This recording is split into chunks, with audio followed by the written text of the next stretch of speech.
जय सिया राम दोस्तों, आज हम आपके लिए शिव पुराण के श्री रुद्र संहिता का 12वां अध्याय लेकर आए हैं। इस अध्याय का नाम है दक्ष की तपस्या।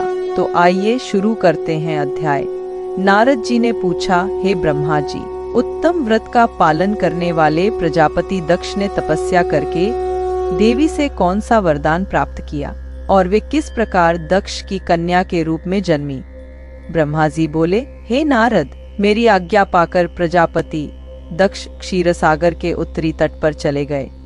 वे उसी तट पर बैठकर देवी उमा को अपनी पुत्र ई के रूप में प्राप्त करने के लिए उन्हें हृदय से स्मरण करते हुए तपस्या करने लगे। मन को एकाग्र कर प्रजापति दक्ष दृढ़ता से कठोर व्रत का पालन करने लगे। उन्होंने 3000 दिव्य वर्षों तक घोर तपस्या की। वे केवल जल और हवा ही ग्रहण करते थे। तत्पश्चात देवी जगदम्बा ने उन्हें प्रत्यक्ष दर्शन दिए। कालिका देवी अपने सिंह पर विराजमान थीं। उनकी श्यामल कांति व मुख अत्यंत मोहक था। उनकी 4 भुजाएं थीं। वे एक हाथ में वरद, दूसरे में अभय, तीसरे में नीलकमल और चौथे हाथ में खड्ग धारण किए हुए थीं। उनके दोनों नेत्र लाल थे और केश लंबे व खुले हुए थे। देवी का स्वरूप बहुत ही मनोहारी था। उत्तम आभा से प्रकाशित देवी को दक्ष और उनकी पत्नी ने श्रद्धापूर्वक नमस्कार किया। उन्होंने देवी की श्रद्धा भाव से स्तुति की। दक्ष बोले, हे जगदम्बा, भवानी, कालिका, चंडिके, महेश्वरी, मैं आपको नमस्कार करता हूँ। मैं आपका बहुत आभारी हूँ जो आपने मुझे दर्शन दिए हैं। हे देवी, मुझ पर प्रसन्न होइए। ब्रह्मा जी ने कहा, हे नारद, देवी जगदम्बा ने स्वयं ही दक्ष के मन की इच्छा जान ली थी। वे बोली, दक्ष, मैं तुम्हारी तपस्या से बहुत प्रसन्न हूँ। तुम अपने मन की इच्छा मुझे बताओ, मैं तुम्हारे सभी दुखों को अवश्य दूर करूंगी। तुम अपनी इच्छानुसार वरदान मांग सकते हो।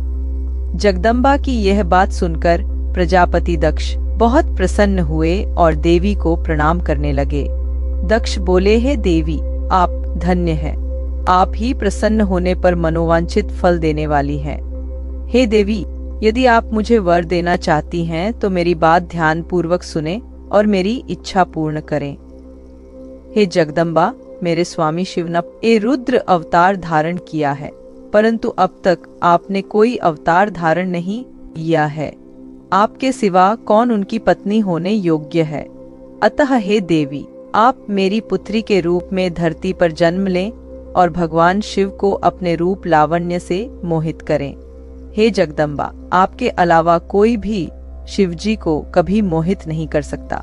इसलिए आप हर मोहिनी अर्थात भगवान को मोहने वाली बनकर संपूर्ण जगत का हित कीजिए। यही मेरे लिए वरदान है। दक्ष का यह वचन सुनकर जगदम्बिका हंसने लग और मन में भगवान शिव का स्मरण कर बोली, हे प्रजापति दक्ष, तुम्हारी पूजा आराधना से मैं प्रसन्न हूँ। तुम्हारे वर के अनुसार मैं तुम्हारी पुत्री के रूप में जन्म लूंगी। तत्पश्चात बड़ी होकर मैं कठोर तप द्वारा महादेव जी को प्रसन्न कर उन्हें पति रूप में प्राप्त करूंगी। मैं उनकी दासी हूँ। प्रत्येक जन्म में शिव शंभु ही मेरे स्वामी होते हैं। अतः मैं तुम्हारे घर में जन्म लेकर शिवा का अवतार धारण करूंगी।